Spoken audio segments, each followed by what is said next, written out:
Alors bienvenue dans ce deuxième module concernant l'architecture du tarot.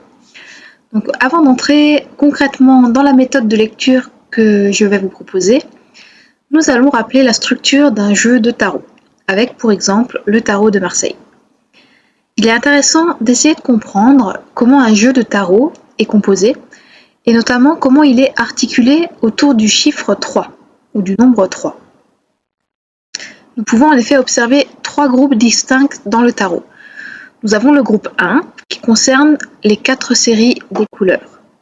Le groupe 2 qui concerne les 21 cartes numérotées de 1 à 21. Et le groupe 3 qui est représenté par une carte sans numéro, le mât. Donc si on reprend chaque groupe un à un, nous allons pouvoir encore subdiviser ces groupes en différents éléments. Reprenons notre groupe 1 qui concernait les 4 séries des couleurs. Donc, dans ce groupe-là, nous avons les 4 séries des bâtons, des deniers, des coupes et des épées qui chacune comprennent 14 cartes. Nous avons pour chaque série 10 cartes numérales, numérotées de 1 à 10, plus 4 cartes représentant les honneurs, un valet, une reine, un roi, un cavalier. Donc ces 4 séries de 14 cartes constituent le groupe des arcanes mineurs. Les cartes numérales, donc de 1 à 10, représentent des objets physiques, donc soit des deniers, soit des épées, soit des coupes, soit des bâtons. Alors que les cartes de cour, que l'on appelle aussi les cartes des honneurs, représentent des êtres humains. Donc là, si on reprend, vous avez les cartes numérales représentées par des objets physiques, épée, denier, coupe, bâton, et les cartes des honneurs représentées par des personnages humains. Donc au nombre de 4, cavalier, valet, reine et roi. Donc là, on est dans le groupe des mineurs. Donc, dans le groupe 2, nous avons les 21 cartes numérotées en chiffres romains de 1 à 21.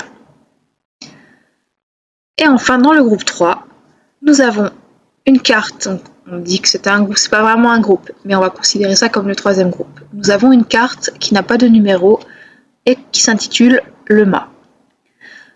Donc si on regroupe le groupe 2 et le groupe 3, l'ensemble des 21 cartes numérotées plus la carte du mât, c'est ce qui constitue le groupe des arcanes majeures. Ces cartes des arcanes majeures sont remplies de personnages et d'allégories.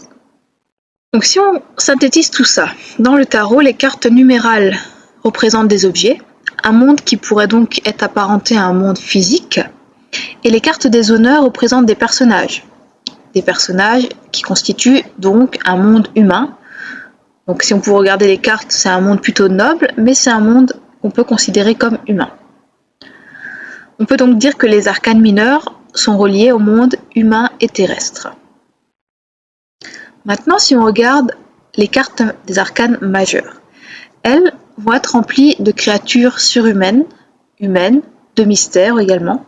Par exemple, vous avez la carte de la force qui présente une femme maîtrisant un lion en le tenant par la gueule. Vous avez l'exemple du mât qui est suivi par un chien de couleur bleue, l'exemple de la carte de la mort qui tient une faux, l'exemple des personnages qui ressuscitent de leur tombeau dans la carte du jugement. On trouve également des cartes avec des anges, des cartes avec des astres qui ont des visages, des êtres qui sont mi-humains, mi-animal. Donc le monde des arcanes majeures, nous allons le relier au monde surhumain, céleste et sacré. On a donc les arcanes mineures reliées au monde humain et terrestre et les arcanes majeures reliées au monde surhumain, céleste, sacré. Cette structure du tarot va nous permettre d'introduire des éléments de numérologie par l'observation des cartes. On va parler plus particulièrement des nombres 4, 3 et 7. Tout ça, c'est pour vous introduire à la numérologie parce qu'on aura un module numérologie dans notre formation. Si on reprend notre groupe des arcanes mineurs, nous pouvons remarquer l'importance dans ce groupe du nombre 4. Regardez les cartes numérales qui sont au nombre de 4. 1 les épées, 2 les deniers, 3 les coupes, 4 les bâtons. Nous avons les cartes des honneurs ou de cour qui sont divisées en 4 séries. La série des épées, la série des deniers, la série des coupes, la série des bâtons. Elle-même divisée en 4 types de personnages. Les valets, les cavaliers, les reines, les rois. On va pouvoir associer donc ce chiffre 4 à ce qui est terrestre, à ce qui est matériel, à ce qui est humain, puisque c'est le monde des arcanes mineurs. Ce chiffre 4, souvent dans les civilisations anciennes, est représenté par une forme carrée, constituée de 4 côtés. Donc, si maintenant on regarde les arcanes majeures numérotés, on va voir que ce sont les chiffres 3 et 7 qui vont ressortir. Les arcanes majeures sont numérotés de 1 à 21, si on ne considère pas le mât, qui n'a pas de numéro. Ce nombre peut être divisé, donc le nombre 21, peut être divisé par 3 et par 7. 3 fois 7, 21. Et c'est ce qui nous permet d'associer ce groupe au monde surhumain magique céleste. En effet, les chiffres 3 et 7 ont toujours été considérés comme des chiffres divins ou sacrés dans de nombreuses traditions. Et le chiffre 3, généralement, est représenté par un triangle au niveau symbolique.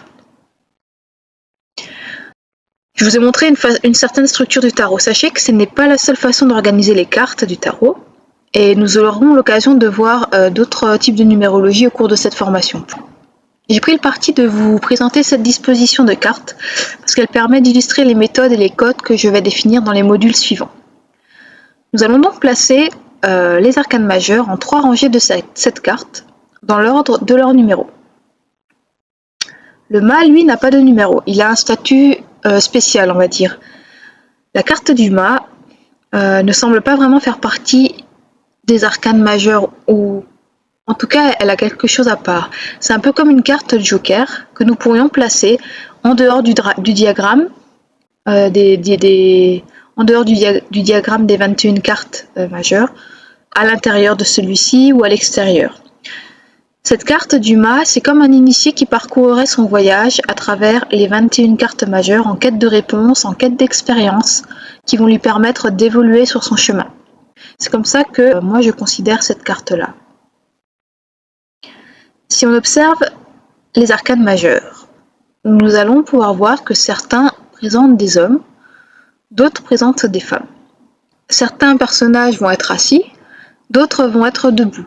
On va retrouver de nombreuses couleurs, on va retrouver des animaux, on va retrouver des symboles, des astres, des êtres surnaturels aussi. Certains qui regardent à droite, certains qui regardent à gauche, autant d'éléments qui vont nous permettre par après d'établir une relation entre les différentes cartes. Nous allons maintenant nous attarder sur les numéros en chiffres romains qui sont notés sur les cartes 9 et 19, la carte de l'ermite et la carte du soleil. Si on regarde les arcanes 9 et 19, ils sont notés en chiffres romains avec un 5, un V et 4 barres, au lieu d'être notés avec une barre et un X, comme c'est traditionnellement le cas dans les chiffres romains. C'est pareil pour le 19. On va voir qu'il est écrit avec une croix, un V et 4 barres, au lieu d'avoir une croix, une barre, une croix. En observant cela, on voit que le tarot ne retranche pas 1 à 10 ou 1 à 20 pour obtenir les nombres 9 et 19. Il n'y a pas de soustraction, il ne soustrait pas, il additionne. Et ça, certains pensent que c'est parce qu'il va dans le sens d'une évolution constante, d'une croissance. Il ne va pas dans l'involution, il nous aide à nous développer, à nous perfectionner. C'est pour ça que beaucoup de chercheurs du tarot ont compris que les arcanes majeures du tarot représentaient un voyage initiatique et que le mât, dans ce voyage-là, était comme l'initié qui parcourt ses expériences pour comprendre le sens de la vie. Quand je parle du mât qui est représenté comme un initié, c'est aussi comme ça que nous considérons le consultant. La personne qui va se tirer les cartes, souvent va prendre l'image du mât.